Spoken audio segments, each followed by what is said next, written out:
నమస్కారం. జూలై మాసంలోని 16వ తారీఖు నుంచి 31వ తారీఖు వరకు ద్వాదశ రాశుల్లోని 12 రాశుల వారికి శుభ అశుభ ఫలితాలు ఏ విధంగా ఉన్నాయి, మరి వారు ఎటువంటి పరిహారం చేసుకుంటే వారికి శుభం ఫలితాలు కలుగుతాయనే వాటన్నిటి గురించి తెలియచేయడానికి ఈ రోజు స్టూడియోలో మనతో పాటు ఉన్నారు ప్రముఖ జ్యోతిష మరియు ఆధ్యాత్మికవేత్త బ్రహ్మశ్రీ నందిబట్ల శ్రీహరి శర్మ గారు. సో గురువు గారితో మాట్లాడి మరి ద్వాదశ రాశుల్లోని 12 రాశులకి మరి శుభ అశుభ ఫలితాలు ఏ విధంగా ఉన్నాయో తెలుసుకుందాం. నమస్కారం గురువు గారు.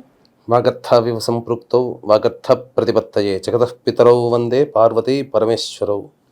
సదాశివసమారంభాం శంకరాచార్య మధ్యమాం అస్మదాచార్య పర్యంతం వందే గురు పరంపరాం. ఆదిత్యాయ చ సోమాయ మంగళాయ బుధాయ చ గురుశుక్ర శనిభ్యశ్చ రాహవే కేతవే నమః. శృంగేరి పీఠాధిపతులకి కంచి పీఠాధిపతులకి నమస్కారములు తెలియచేసుకుంటూ కార్యక్రమాన్ని ప్రారంభిద్దాం. గురువుగారు, మకర రాశి వారికి వచ్చేసి ఈ జూలై మాసంలోని 16వ తారీఖు నుంచి 31వ తారీఖు వరకు మరి వీరికి ఆర్థికంగా ఎలా ఉండబోతుందంటారు? మకర రాశి వారికి ఈ యొక్క 16వ తారీఖు నుంచి 31వ తారీఖు వరకు ఏ విధంగా ఉండబోతుందో తెలుసుకునే ముందు గ్రహ సంచారం ఏ విధంగా ఉందో తెలుసుకుందాం. ద్వితీయ ముందు శని వక్రీకరించి, తృతీయ ముందు రాహు, అలాగే పంచమందు కుజ గురువులు, అలాగే రవి శుక్ర బుధుల యొక్క కలయిక సప్తమ మందు, అలాగే నవమందు కేతు స్థానం. వెరసి చూసుకున్నట్లయితే 12వ తారీఖు రోజున కుజుడు, అలాగే 16వ తారీఖు రోజున రవి. ఈ యొక్క గ్రహ సంచార మార్పు ప్రభావం వలన చాలా మటుకు వ్యతిరేకమైనటువంటి ఫలితాలు ఈ యొక్క మకర రాశిలో జన్మించిన వారు ఈ యొక్క జూలై మాసంలో 16 నుంచి 31వ తారీఖు వరకు పొందుతారని చెప్పవచ్చు. ముఖ్యంగా ఎంతవరకు మీరు మౌనముని ఆశ్రయిస్తే అంత మీకు మంచి శుభ ఫలితాలు కలుగుతాయి. గుర్తుపెట్టుకోండి. ఎందుకు చెప్తున్నానంటే ఇక్కడ ప్రధానంగా గ్రహ సంచారములు అనుకూలంగా లేని కారణం చేత ఎక్కడ తగ్గి ఉండాలి, ఎక్కడ పెరగాలో మనం తెలుసుకొని లౌక్యంతో ముందడుగు చేసినట్లయితే మకర రాశి వారు చాలా మటుకు సమస్యల్ని కంట్రోల్ చేసుకోవచ్చు. ముఖ్యంగా గుర్తుపెట్టుకోండి, ఏది ఈ సృష్టిలో అసాధ్యం కాదు. అలాగే మొక్కవని ఆత్మవిశ్వాసంతో ముందడుగు వేస్తే గ్రహాలు కూడా మోకరిల్లుతాయనే విషయాన్ని మీరు గుర్తుపెట్టుకోవాలి. కాబట్టి మొండి ధైర్యంతో మీరు ప్రయాణం చేస్తే ఈ యొక్క 16 నుంచి 31వ తారీఖు వరకు చాలా సమస్యలు మిమ్మల్ని బాధించవు. స్వజన విరోధములు కలిగేటువంటి అవకాశాలు ఉన్నాయి. అంటే బంధువర్గంలోని వారే మీకు కొంత శత్రుత్వముగా మెలిగేటువంటి అవకాశాలు ఉంటాయి. సరదాకి కూడా మీరు ఎవరితో పరాచకాలు మాత్రం ఆడకండి. సరదాగా ఒకరిని టీస్ చేయకండి. నవ్వుతూ ఎదుటి వాళ్ళతో మాట్లాడకండి. ఆ నవ్వే నలుగురిలో నగుపాలు అయ్యే అవకాశాలు ఉంటాయి. కాబట్టి మీరు ఒక పాజిటివ్ వేతో ఆలోచించినప్పటికీ గ్రహాల యొక్క సంచారం అనుకూలంగా లేని కారణం చేత మీ మాట ఎదుటి వాళ్ళకి నెగిటివ్గా మారుతుంది, నెగిటివ్గా వినబడుతుంది. తద్వారా ఏమవుతుంది, మీకు అకారణమైనటువంటి విరోధాలు కలుగుతాయి. మిత్రులతో కావచ్చు, బంధువులతో కావచ్చు, లేకపోతే హితులతో కావచ్చు, కుటుంబ సభ్యులతో కావచ్చు. సరదాకి మాత్రం కూడా మీరు ఎటువంటి చర్యలకి పాల్పడకండి. ఇక గమనించుకున్నట్లయితే లిటిగేషన్స్ వంటి వాటికి ఎంతవరకు అనగా గ్యారంటీదారుగా అంటారు కదా, నేను హామీ, ఈ పని చేసి పెట్టండి, ఇతనికి నేను హామీగా ఉంటాను అని అట్లాంటి సంఘటనల్లో మీరు తలదూర్చకండి. ముఖ్యంగా మీ దగ్గర ఉన్నటువంటి డబ్బుని అప్పుగా ఎవరు అడిగి వచ్చినా ఇవ్వకండి. ఎందుకంటే గ్రహ సంచారం బాగోలేనప్పుడు అనేక రకాలుగా నష్టాలు ఉంటాయి. అందులో ప్రధానంగా ఈ కలియుగంలో ధనమిదం మూలం జగత్. కాబట్టి డబ్బును ఎవరైనా అప్పుగా అడిగితే మాత్రం ఇవ్వకండి. ఇక విద్యార్థులకి కొంత ఊరట కలిగించడంగా కొద్దిగా శ్రమతోటి మంచి ఫలితాలు పొందుతారని చెప్పొచ్చు. వ్యాపార రంగంలో ఉన్నటువంటి వారు, చిరు వ్యాపారస్తులు కావచ్చు, రోడ్ సైడ్ వెండర్స్ కావచ్చు, లేకపోతే కుల వృత్తిలో ఉన్నవారు, అలాగే వంశ వృత్తిలో ఉన్నటువంటి వారు, అలాగే ఉద్యోగస్తులు కానీ, ఏదైనా కానీ వ్యాపార రంగంలో ఉన్నవారు కానీ ధనపరమైనటువంటి నిర్ణయాలు తీసుకునేటప్పుడు 1కి 4 సార్లు ఆలోచించి నిర్ణయం తీసుకోండి. ఈ 16వ తారీఖు నుంచి 31వ తారీఖు వరకు గ్రహ సంచారం అనుకూలంగా లేని కారణం చేత మానసికమైనటువంటి ప్రశాంతతని కోల్పోతారు.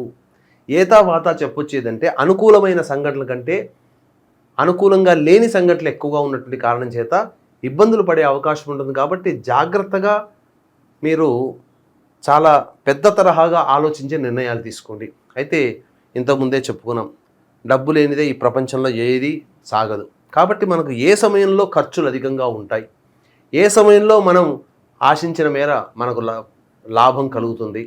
వ్యాపారస్తులు అనుకోండి, ఏ రోజుల్లో స్టాక్ ఎక్కువగా పెట్టుకోవాలి, లేకపోతే ఇంతకుముందు బిజినెస్ చేసి ఉంటాం, లేదా ఇంతకుముందు ఎవరికో డబ్బులు ఇచ్చి ఉంటాం, ఇక రావు అనుకున్న సందర్భంలో ఏ రోజుల్లో మనకు వచ్చే అవకాశాలు ఉంటాయి, ఏ రోజుల్లో వ్యాపారం బాగా సాగుతుంది అనేటువంటి యొక్క విషయాల్ని చూసుకున్నట్లయితే ప్రధానంగా 16, 17, 18వ తారీఖులు ఈ 3 రోజులు ధనపరమైనటువంటి విషయాల్లో లోటు ఉండదు.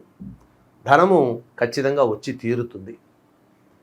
ఇక 19, 20, 21 తారీఖుల్లో మాత్రం మానసికమైన ప్రశాంతతని కోల్పోతారు. సరిగ్గా నిద్ర పట్టదు. అన్ని రకాలుగా అడ్డంకులు, పనులు చేద్దామనుకుంటే అవరోధాలు కలుగుతాయి. ఖర్చు అధికంగా ఉంటుంది. పరధ్యాసతో ఉంటారని చెప్పవచ్చు. ఇక 22, 23 తారీఖుల్లో గడిచినటువంటి రోజుల్లో వచ్చే ఇబ్బందుల నుంచి కాస్త మీకు వెసులుబాటు కలుగుతుంది.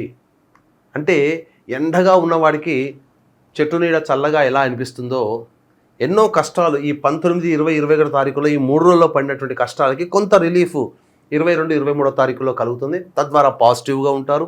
అప్పుడు కొన్ని నిర్ణయాలు పాజిటివ్గా తీసుకుని మీకు భవిష్యత్తు మంచి జరుగుతుందని చెప్పవచ్చు.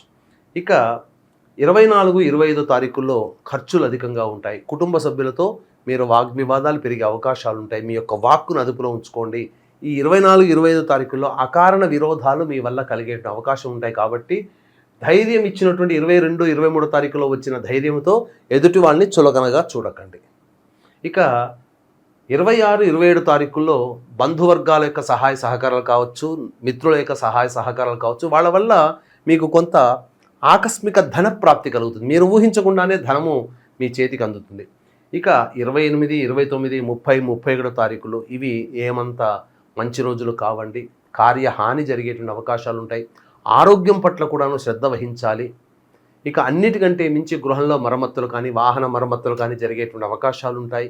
తల్లిగారి ఆరోగ్యం పట్ల జాగ్రత్తలు పడాలి. ఇలా ఏతావాత చెప్పొచ్చేది ఏంటంటే 19, 20, 21, 24, 25, 28, 29, 30, 31 ఈ తేదీలలో ఎటువంటి ధనపరమైన నిర్ణయాలు కానీ, మీ భవిష్యత్తు మంచిగా ఉండడం కోసం తీసుకునే నిర్ణయాలు కానీ వాయిదా వేసుకోవడమే చాలా మంచిదనేటువంటి విషయాన్ని వీక్షించేటువంటి ప్రేక్షకులు మకర రాశిలో జన్మించిన వాళ్ళు గమనించుకోవాలి. ఆనందంగా ఉండేటువంటి రోజులు మాత్రం 16, 17, 18, 22, 23, 26, 27 తారీఖులని వీక్షించేటువంటి ప్రేక్షకులు గుర్తించాలి. ఇక ఇంతకుముందు మళ్ళీ చెప్పుకున్నట్టుగానే ధనమిదం మూలం జగత్. అలాగే దైవానుగ్రహం ఉంటే ఎంతటి వాడైనా కానీ ఆ దైవానుగ్రహంతో ముందడుగు వేస్తాడు. తద్వారా విజయాలన్నీ ఆ దైవానుగ్రహం ఉన్నటువంటి వ్యక్తికే వరిస్తాయి. కాబట్టి ఇట్టి దైవానుగ్రహం అందరికీ ఉండాలనేటువంటి ఒక సదుద్దేశంతో ఈ నెల 21వ తారీఖు రోజున గురు పౌర్ణమి సందర్భంగా శ్రీకాళహస్తి క్షేత్రంలో రాహుకేతు పూజ, అలాగే విద్యార్థుల కోసం ప్రత్యేకించి దక్షిణామూర్తి సరస్వతి హోమాలు, అలాగే ఈ సంబంధించినటువంటి దత్తాత్రేయ హోమము, విద్య, వివాహం, ఉద్యోగం, అనారోగ్య సమస్యలకి 18 రకాల హోమాది కార్యక్రమాలు మీ గోత్రనామాదులతో కేవలం 1500 రూపాయల రుసుముతో ఈ యొక్క గోత్రనామాలతో కార్యక్రమం చేయించడం జరుగుతుంది. కాబట్టి అవకాశం ఉన్నవాళ్ళు ఈ యొక్క కార్యక్రమంలో మీ గోత్రనామాలు నమోదు చేసుకోవచ్చు. అలాగే సంవత్సరం పొడుగుతా ప్రతి క్షేత్రంలో ఒక్కొక్క క్షేత్రంలో మా పీఠం ఆధ్వర్యంలో జరుగుతాయి. కాబట్టి ఈ యొక్క సంవత్సరం పొడుగుతా కూడా మీ యొక్క గోత్రనామాలు నమోదు చేసుకోవాలనుకునే వాళ్ళు కూడా నమోదు చేసుకోవచ్చు.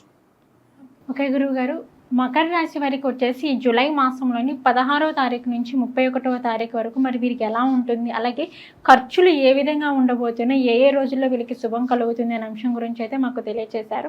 అలాగే ఏంటంటే వీరికి వచ్చేసి ఈ 16 నుంచి 31వ తారీఖు మధ్యలో వీరికి ఇంకా మెరుగైన ఫలితాలు కావాలి అనుకున్నా కానీ, లేదంటే వీరి యొక్క జాతకంలో ఏమన్నా దోషాలు తొలగిపోవాలి అంటే మరి ఎటువంటి పరిహారం చేసుకుంటే వీరికి బాగుంటుంది అంటారు?